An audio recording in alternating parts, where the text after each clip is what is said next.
Ci tengo a parlarvi di una notizia che ha scosso profondamente la nostra isola, un dramma che ogni estate purtroppo si ripresenta, quello degli incendi.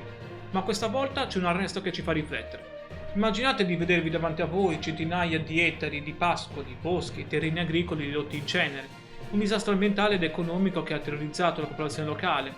E dietro tutto questo l'ombra di un presunto piromane. Ma chi è quest'uomo e come è stato individuato tanto da finire agli arresti domiciliari con il braccialetto elettronico? Parliamo di un lavatore di 50 anni, residente a Buonorba, un comune in Sardegna. È stato accusato di essere responsabile di ben 7 incendi dolosi appiccati tutti nel territorio del suo paese. 3 di questi roghi risalgono all'estate del 2024 e altri 4 tra giugno e luglio di quest'anno. Alcune fonti, è vero, estendono questo periodo anche per i mesi del 2025, ma la sostanza non cambia. Un'area vastissima, oltre 300 ettari, è stata devastata. Pensate al danno per le ovili e per le aziende agricole della zona. Il colpo di scena è avvenuto il 15 luglio scorso. Il presunto piromane avrebbe appiccato l'ultimo incendio in località Mula Menteda e Palo Erenu, ma pochi minuti dopo la forestale era già lì. Lo hanno fermato nella zona a bordo della sua auto e, perquisendolo, gli hanno trovato addosso un innesco pronto all'uso. E che tipo di innesco, ragazzi? Una sigaretta su cui è rifilzato un fiammifero, avvolta con della carta usata per gli scontrini. Un metodo tra l'altro del tutto simile a quelli ritrovati in precedenza sui loghi degli altri roghi, caso strano. Ma sappiate che la forestale non è arrivata lì per caso. Lo sospettavano già da tempo. Le indagini sono state lunghe e meticolose. Hanno individuato l'uomo grazie alle immagini di 2 telecamere di videosorveglianza installate lungo la strada provinciale 43, un punto strategico da cui stranamente partivano tutti gli incendi della zona. E indovinate un po'?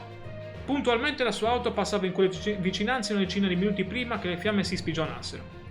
Per non lasciare nulla al caso, gli agenti avevano persino piazzato un localizzatore satellitare sulla sua auto per monitorare tutti i suoi spostamenti. Una vera e propria caccia, condotta con strumenti all'avanguardia. Nonostante la richiesta del pubblico ministero di disporre la detenzione in carcere, il GIP del Tribunale di Sassari ha accolto la richiesta della difesa, disponendo l'arresto domiciliari con il braccialetto elettronico. E cosa dice l'accusato di fronte a tutto questo? Secondo voi?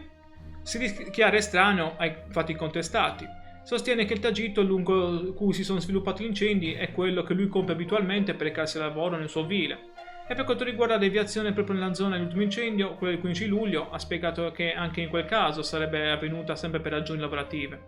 Una storia davvero complessa che ci porta a riflettere sull'importanza della prevenzione e sul lavoro instancabile delle forze dell'ordine per proteggere il nostro territorio, ma anche sulla presunzione di innocenza, ovviamente, dato che l'uomo si dichiara estraneo ai fatti. Ma ditemi voi cosa ne pensate di questa vicenda. Credete che le prove raccolte dalla forestale siano sufficienti? Avete mai assistito a incendi devastanti nella vostra zona?